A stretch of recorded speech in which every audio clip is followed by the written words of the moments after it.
तो इस मुकाबले के साथ जी दो टीमों का वर्ल्ड कप कैंपेन खत्म हो गया है। एक इंग्लैंड है, एक पाकिस्तान है। दोनों घर जाएंगे। हवाई जहाज की जो यात्रा है बड़ी लंबी होगी। खिलाड़ियों को इंडिविजुअली सोचना होगा अपने घर जाएं या फिर 2-3 दिन कहीं पर आराम से रुक कर छिप कर जाया जाए, क्योंकि इंग्लैंड ने तो इतना जबरदस्त अंडर परफॉर्म किया है। डिफेंडिंग चैंपियन कहां पर फिनिश किए हैं। किस्मत अच्छी है कि इंग्लैंड चैंपियंस ट्रॉफी क्वालिफाई कर गया, लेकिन पाकिस्तान, भाई पाकिस्तान में तो लोग इंतजार कर रहे हैं कि ये टीम कब आएगी, क्योंकि वहां पर तो वर्ल्ड कप शुरू होते ही इस टीम का क्रिटिसिज्म ऐसा शुरू हो गया था, कप्तान बदल दो, खिलाड़ी बदल दो, ये बदल दो, वो बदल दो। लेकिन हकीकत यह है कि पाकिस्तान तैयार नहीं था। पाकिस्तान इस वर्ल्ड कप के लिए तैयार कतई नहीं था। शायद हम लोगों को भी लगता था, दुनिया को भी लगता था कि पाकिस्तान जो है इस वर्ल्ड कप को जीत सकता है, लेकिन नहीं। एशिया कप में इस बात का इल्म हो गया था कि यह टीम में इतना दम नहीं है। शायद ये सेमीफाइनल तक जाने वाली टीम थी, लेकिन यह वर्ल्ड कप जीतने वाली टीम नहीं थी। और पाकिस्तान का दुश्मन खुद पाकिस्तान था, क्योंकि वो नूरा कुश्ती लड़ते रहे। जब आप नूरा कुश्ती लड़ते हैं तो आपको यह अंदाजा नहीं होता कि सामने वाला पहलवान कितना मजबूत है, और जब आपको सामने वाला पहलवान दिखता है तो फिर आप डर के ही रहते हैं और उससे मुकाबला नहीं कर पाते। वो हल्की टीमों के साथ अपनी वनडे क्रिकेट खेल रहे थे। बड़ी टीम भी जब आती थी तो बड़ी टीम अपने खिलाड़ियों को आराम दे देती थी। तो आप ये नहीं समझ पाए कि दुनिया कहां है, और यह नहीं समझ पाया पाकिस्तान की वो कहां है। दूसरी बात, इन्होंने इन मुकाबलों को इस्तेमाल भी नहीं किया जैसे बाकी टीमों ने किया। आप कभी रोटेट करते हैं, बड़े खिलाड़ी को आराम देते हैं, फिर 2 यंगस्टर्स को ट्राई करते हैं। भाई दुनिया कहती है पाकिस्तान ये क्या टीम लेकर आया, हम कहते हैं भाई यही तो उनके पास है, हमें तो नहीं पता इनके पास और कौन से खिलाड़ी हैं। इसलिए नहीं पता क्योंकि इन्होंने खिलाड़ियों को इस्तेमाल ही नहीं किया। हमें पता ही नहीं चलेगा कि कौन से खिलाड़ी में इंटरनेशनल क्रिकेट खेलने की कैपेबिलिटी थी और किस में नहीं थी। बट उससे ज्यादा इंपॉर्टेंट चीज यह है कि पाकिस्तान की इस हार का जिम्मेदार कौन है। क्या वो सिर्फ बाबर आजम है? क्या उन्हीं पर आप उन्हीं के सर पर हार का ये ठीकरा फोड़ देंगे, या फिर उनके बाकी स्टार प्लेयर्स हैं जो बड़ी बड़ी बातें करके बड़े बड़े नाम लेकर आए पर इस वर्ल्ड कप में काम ऐसा नहीं किया जहां पर वो अपनी टीम को वर्ल्ड कप छोड़िए मैच भी नहीं जिता पाए। पाकिस्तान कुल मिला के 4 मैच जीता है। एक मैच उन्होंने श्रीलंका को हराया जहां पर उन्होंने 350 चेज किए। श्रीलंका कमजोर था बट फिर भी आपने 350 चेज किए। फिर उन्होंने नेदरलैंड्स को हराया, ठीक है हल्की टीम थी, बड़ी टीमों से वो हारते रहे। फिर उनके हाथ बांग्लादेश लगा। बांग्लादेश और इस मुकाबले में यह था कि ज्यादा खराब जो खेलेगा वो हार जाएगा, वो बांग्लादेश हार गया। फिर वो न्यूजीलैंड का एक मैच अच्छा जीते जहां पर वो 400 खाने के बाद उन्होंने छोटे मैच में डकवर्थ लुइस में जाके वो मैच जीत लिया। कोई फखर जमान, इवन बाबर आजम।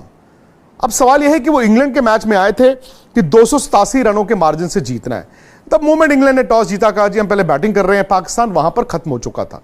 मैं पहले भी कहता था कि 287 रन छोड़िए, पाकिस्तान जीत तो ले, क्योंकि यह साफ था कि जब आपका कैंपेन इस तरह का चल रहा होता है तो आप बस दिन गिनते हैं कि चलो यार बस। और उनकी टीम बिखरी हुई थी। यह मैदान में भी दिख रहा था कि बाबर शायद उस दबाव को हैंडल नहीं कर पाए। एक तो हार का दबाव, और दूसरा शायद जो वर्ल्ड कप शुरू होते ही पाकिस्तान में जो कोरस शुरू हो गया पुराने खिलाड़ियों का, वो खिलाड़ी जो उनके साथ भी खेले थे, या मीडिया का हटा दो हटा दो हटा दो हटा दो, आसान नहीं होता। अब सवाल यह है कि बाबर ने रन बनाए 320।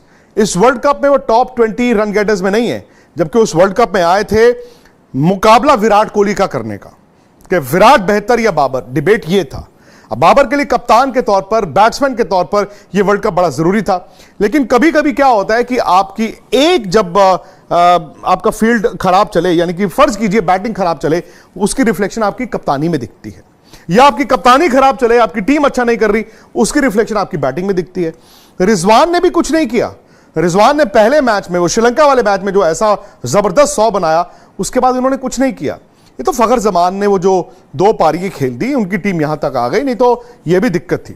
अब फिर उन्होंने शफलिंग बहुत की, इनके पास स्पिनर्स नहीं थे। 2020 में तो चल जाता है, आपके पास अच्छे फास्ट बॉलर हैं, स्पिनर बीच में आके 8 ओवर डाल देते हैं।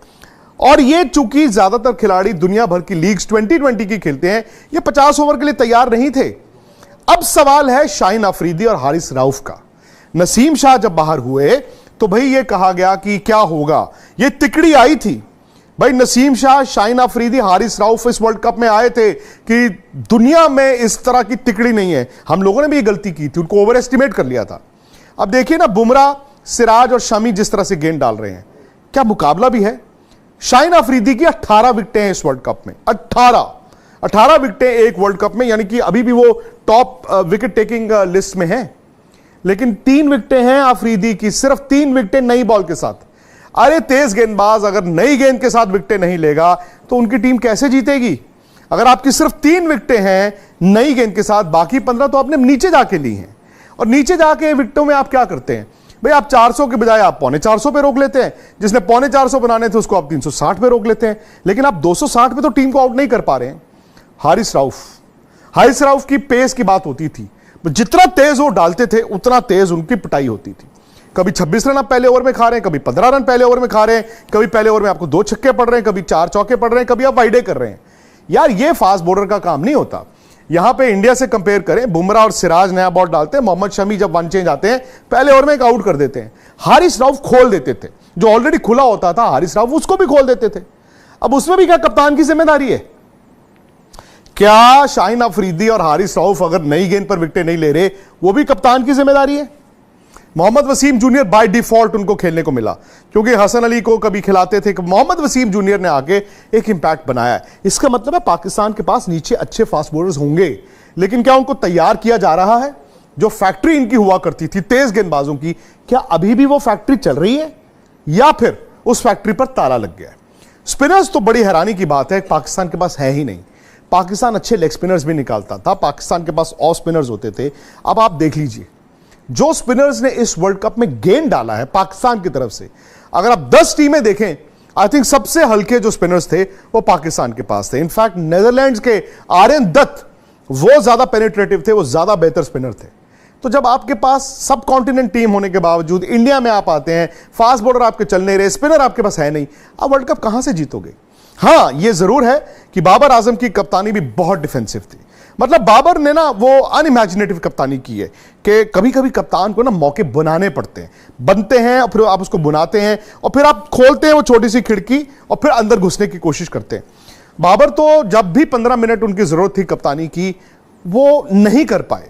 शायद बल्ले से उनके जो एशिया कप में रन्स ड्राई हुए नेपाल के 150 के बाद, वो एक रीजन हो सकता है। लेकिन मेरा यह भी अभी मानना है कि सिर्फ बाबर आजम की कप्तानी से ये वर्ल्ड कप नहीं हारे हैं। हां, बाबर आजम के रन ना बनना वो एक वजह है। 320 रन में 4 हाफ सेंचुरीज हैं। इसका मतलब वो उस तरह की बैटिंग नहीं कर पाए जहां पर उनकी टीम जीत सकती थी। रिजवान का भी वो 100 निकाल दें, कहां है रन? बाकी अब्दुल्ला शफीक प्रॉमिसिंग स्टार्ट, बिल्कुल फ्लॉप।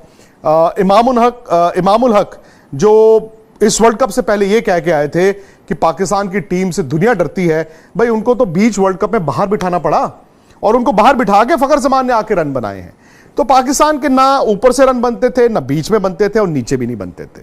गेंदबाजी अगर इस साल की है तो मैं कहता हूं पाकिस्तान खुशकिस्मत है कि वो 5वें नंबर पर फिनिश किया है। वो इसलिए खुशकिस्मत है कि 5वें नंबर पर फिनिश किया है क्योंकि इंग्लैंड ने और भी टोला क्रिकेट खेली है। भाई इंग्लैंड अगर थोड़ा सा भी 2 मैच और जीतता तो सेमीफाइनल खेल रहा होता। सो ये खुशकिस्मती है पाकिस्तान की। वो ये कहेंगे अपने फैंस को कि देखिए जी हम 5 नंबर पर फिनिश किए हैं, बस इतनी सी एक और जीत हो जाती तो हम सेमीफाइनल में होते। नहीं, वो गलत है, वो झूठ है। ये टीम आखिरी 4 के लायक शायद थी, लेकिन एशिया कप में इस तरह डिरेल हुई कि एशिया में भी 4थे नंबर पर थी। सो इस टीम से एक्सपेक्टेशंस थी। हालांकि इस टीम ने कभी कुछ नहीं कहा। मेरा यह भी मानना है कि जो बहानेबाजी की बात होती थी कि जी गेंद बदल दी, पिच बदल दी, ये नहीं हुआ, वो भी जिम्मेदार है। बिकॉज जब आप इस तरह से करते हैं ना, रोना शुरू करते हैं, तो उससे फायदा नहीं होता, उससे नुकसान होता है, उससे आप दुश्मन ही बनाते हैं। और शायद पाकिस्तान की टीम थोड़ा बेहतर खेलती, 2 मैच और जीतती, सेमीफाइनल खेल रही होती, लेकिन ये टीम, मैंने बार बार जैसे कहा, वर्ल्ड कप नहीं जीत सकती थी। अब सवाल यह है कि पाकिस्तान अपनी टीम के साथ क्या करेगा? क्या पाकिस्तान बाबर आजम को बदलेगा? मुझे लगता है उनको बदलेंगे। क्यों? क्योंकि एशिया में ये हमने देखा है, वर्ल्ड कप जब टीम हार जाती है ना, तो हर कोई अपने अपनी जिम्मेदारी से भागता है। सबसे आसान तरीका होता है कुर्बानी चढ़ा दो किसकी? कप्तान की। भाई इसने सब गलत किया, भाई इसने ही टीम मांगी थी, इसने ये किया था, इसने वो किया था, सारा उस पर जिम्मेदारी डाल दो और बाकी जो है वो सब उस तरह से चलते रहेंगे। हकीकत यह है कि there system is not good enough. तो पाकिस्तान का कैंपेन खत्म हो गया। इंग्लैंड का कैंपेन तो उससे भी बुरा था। इंग्लैंड की खुशकिस्मत ये थी चैंपियंस ट्रॉफी में क्वालिफाई कर गए, लेकिन भाई इन दोनों टीमों ने बहुत निराश किया और जरूरत से ज्यादा निराश किया। अब सवाल यही है कि सेमीफाइनल्स एंड ऑनवर्ड्स टॉप 4 टीमें आई हैं और ये 4 और जो मैं कहता हूं ना 5 से लेकर 10, इनमें जमीन आसमान का फर्क है। वो ऊपर है, फिर एक गल्फ आता है। ऐसा नहीं है कि चौथे और 5वें के बीच आप कह दें ओहो सिर्फ एक मैच का फासला है। ये बात एक मैच की नहीं है। आई थिंक ये बात क्रिकेट की है और सिस्टम की है। 1 2 3 4 उसके बाद तो बस लिस्ट है, कौन कहां फिनिश किया, इट डजंट मैटर। तो जी